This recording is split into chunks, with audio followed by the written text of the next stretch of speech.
Good morning, good afternoon, good evening, and welcome once again to my channel, Stop Effing Killing. I'm your host, the MOD, also known as the Method of Delivery. Please like, share, and subscribe if you find anything that resonates with you.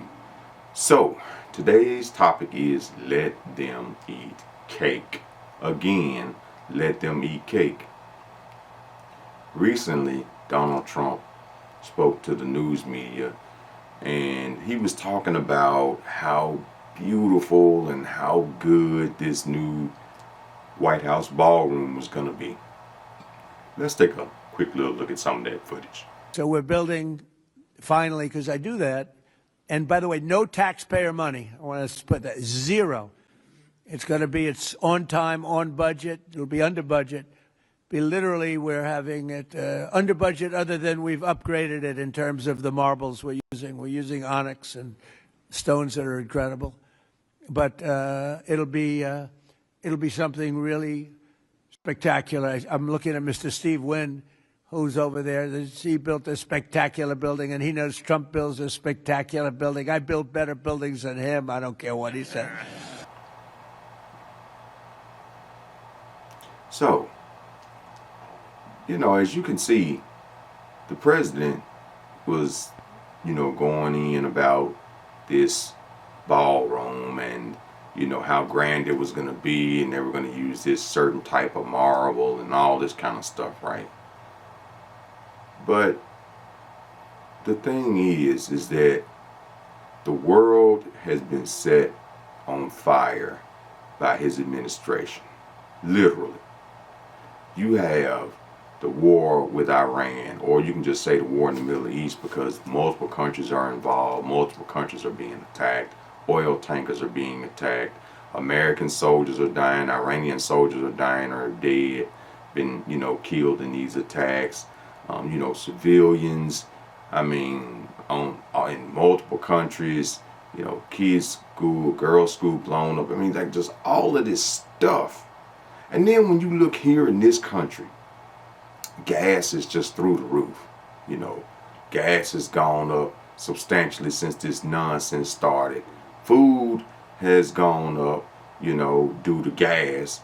I can imagine what's going through the truckers' minds, because of these crazy gas spikes, to get this food and supplies and all this other stuff to market.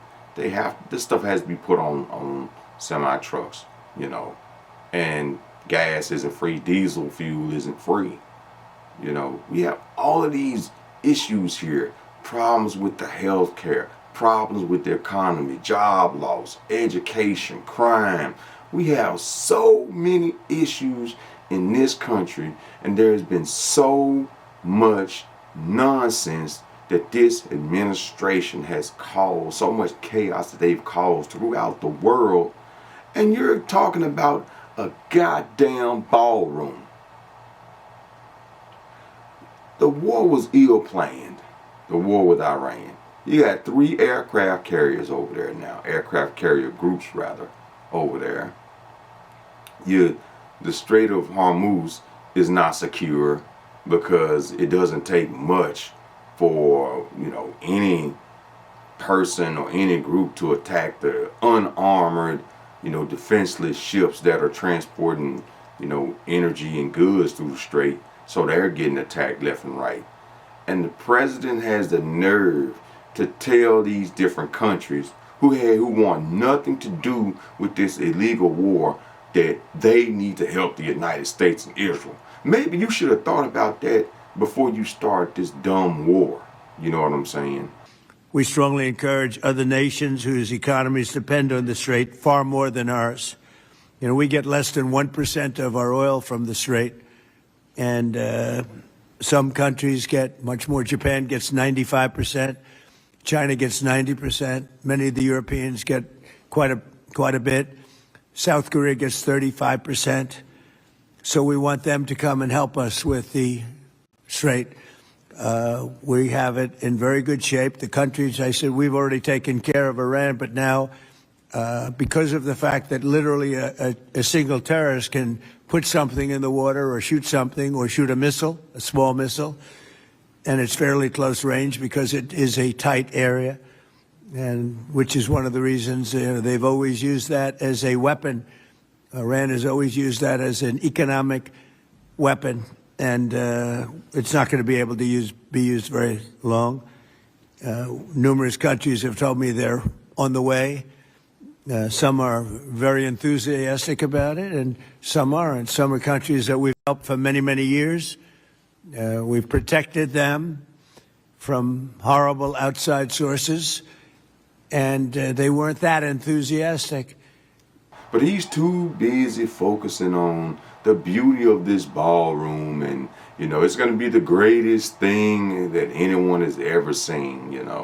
The war, we ain't gonna worry about that. We're not gonna do no planning with that. We're not going to negotiate, for no period of time with that. We're just gonna go to war and just blow them to hell, and then they'll come running and crying to the United States and Israel for a deal. This is the person that we have elected. The person that has sold us this grand picture of the United States. The United States winning. This is what winning looks like. Spending billions on a war that didn't have to be in the first place. Thousands of people, civilians killed. Soldiers killed. Our soldiers, their soldiers. Many more injured. This is what winning looks like. But the one silver lining is we're going to have a very nice ballroom. In the meantime, people are struggling to put gas in their cars. They're struggling to feed their families. They're struggling with health care. They're struggling with education, with safety due to crime. The list goes on and on. Failing infrastructure. But we got a beautiful ballroom being made. This is the nonsense that we as Americans, as Republicans, as Democrats, as independents, regardless of what your religion is, your race, we have to wake the hell up. We have to. I speak out against this stuff on my channel, and I'm sure that everybody that sees everything on my channel doesn't agree with it. But this one thing we should be able to agree on. And that thing is, it's wrong on so many levels to take people's lives just because you can. Just because you're the president of the United States, just because you have the most powerful military in the world under your thumb screw, that you think it's okay to take lives. All of the other effects and repercussions of your actions be damned. You're going to do what you want because you have the power to do. So, this is my challenge to all of us, including myself. Just tell one person, whether they voted Democrat, Republican, or otherwise, just look at them and just say, hey, this war is wrong. And all the other stuff that this man did has been wrong. And we need to stop co-signing on this shit before all of us get killed. We've had terrorist attacks in this country, and there will be more. There will be more attacks like this, because you can't attack a country and kill their leader and take their leader's life and multiple leaders within that secession and think that there won't be any consequences. Everybody pays for the mistakes of the few. Because in the end, there's no you or me. There's only we. And we must stop this illegal war, this nonsensical killing. Thank you. Have a safe day.